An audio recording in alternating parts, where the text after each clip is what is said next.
Ngomongin kasus Agus dan uang donasi, saya bingung kenapa yang berseteru adalah Novi, bukan yayasan. Padahal donasi itu hanya bisa dilakukan oleh badan hukum yang punya izin. Lantas kenapa Novi yang muncul dan bertarung dengan Agus? Yayasannya mana? Yuk, mari kita bahas. Menggalang dana itu nggak boleh sembarangan. Dalam Permensos 8 tahun 2021, penggalangan hanya boleh dilakukan oleh badan hukum yang punya izin. Jadi kita garis bawahi ya, unsurnya satu, dia badan hukum. Yang kedua, dia punya izin. Nah, badan hukum itu apa? Sederhananya, badan hukum itu sama halnya dengan manusia sebagai subjek hukum. Dia punya hak, dia punya kewajiban, dan harta kekayaannya itu terpisah dengan harta kekayaan pendirinya. Jadi hartanya nggak boleh dicampur-campur. Nah, unsur kedua adalah punya izin. Tentu izin di sini setelah berbadan hukum tadi, dia kan punya anggaran dasar, punya SK Kemenkumham, punya NPWP, punya NIB, dan ada lagi nih izin khusus yang harus diurus agar boleh menerima donasi. Nah, masyarakat kita itu kan sangat dermawan ya, dan pemerintah tahu itu. Makanya yang berwenang mengumpulkan donasi adalah yayasan, sehingga bisa diaudit nantinya dan bisa dipertanggungjawabkan.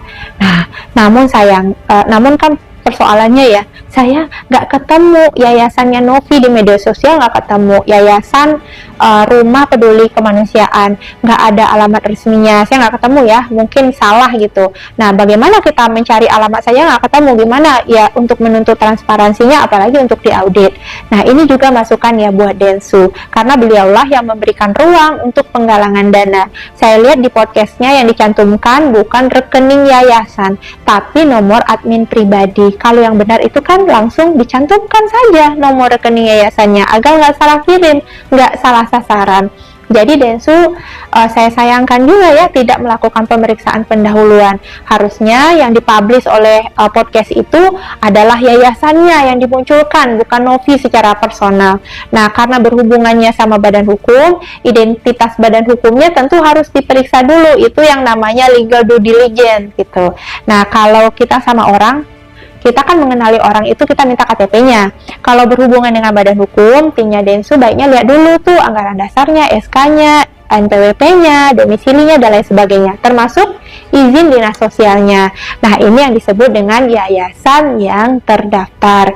Jadi, untuk tim kuasa hukumnya Novi, jangan hanya sekedar buat di media bahwa yayasannya terdaftar, tapi tidak menunjukkan buktinya. Kemudian, jika sudah terdaftar ya, kalau sudah terdaftar ya, kalau saya salah, nah jangan lagi pakai rekening pribadi, harus punya rekening yayasan, dan rekening itu yang dipakai untuk menerima donasi. Saya apresiasi loh dengan kegiatan-kegiatan penggalangan dana seperti ini, karena mengharapkan pembantuan dari pemerintah tentu ini adalah bisa dibilang agak susah ya gitu ke pemerintah. Tapi tentu kita dorong penggalangan dana ini tepat sasaran, baik dipergunakan sesuai tujuannya oleh yang menerima, dan juga proses penggalangan dananya itu sesuai ketentuan hukum yang berlaku.